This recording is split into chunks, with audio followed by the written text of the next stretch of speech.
బంజారాల ఆరాధ్య గురువు సంత్ సేవాలాల్ జయంతి నేడు. ఈ రోజును తెలంగాణ ప్రభుత్వం అధికారికంగా గుర్తించింది. తెలంగాణతో పాటు తమిళనాడు, కర్ణాటక, ఆంధ్రప్రదేశ్, మధ్యప్రదేశ్, మహారాష్ట్రాల్లోనూ ఆయన జయంతిని బంజారాలు జరుపుకుంటారు. సేవాలాల్ బంజారాలకు ఎందుకంత ఆరాధ్యంగా మారారు? ఆయన కథ ఏంటి? ఈ రోజు అనగనగాలో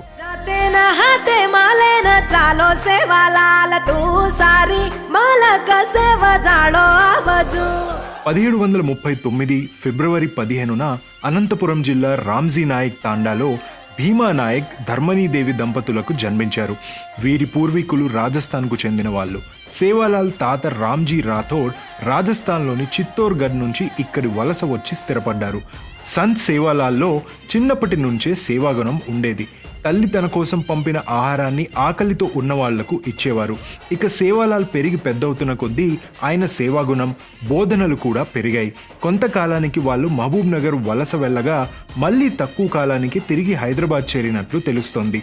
అప్పట్లో హైదరాబాద్ను కలరా పట్టి పీడించేదని, ఆ వ్యాధి నుంచి ఎంతో మందిని నయం చేసినందుకు ఆయన అనుమతితో ఇప్పటి బంజారా హిల్స్లోనే ఆయన పశువులు కాసుకునేవారని చెబుతుంటారు.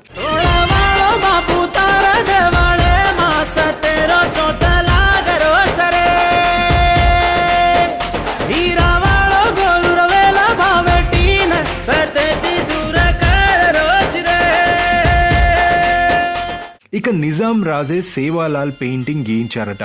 ఆ తర్వాత సేవాలాల్ కొంతకాలానికి హైదరాబాద్ను వీడి పకాలా, ఆదిలాబాద్ మీదుగా మహారాష్ట్రకు వెళ్ళి అక్కడ రుహియాగఢ్లో స్థిరపడ్డారు. అయితే అక్కడ ఉండగానే సేవాలాల్ 1806 డిసెంబర్ 4న కన్నుమూశారు. 1900లో రతన్ సింగ్ అనే వ్యక్తి ఆయనకు సమాధి నిర్మించినట్లు చరిత్ర చెబుతోంది. అహింసను బోధించిన మహానీయుడు సేవాలాల్. మూఢనమ్మకాలు, మత మార్పిడిపై పోరాడి బంజారాలను సేవాలాల్ చైతన్యపరిచారు.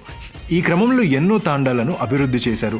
తల్లిదండ్రులను గౌరవించాలని, పర్యావరణాన్ని, జీవరాశులను పరిరక్షించే విధంగా జీవితాలను తీర్చిదిద్దుకోవాలని బంజారాలకు బోధించారు.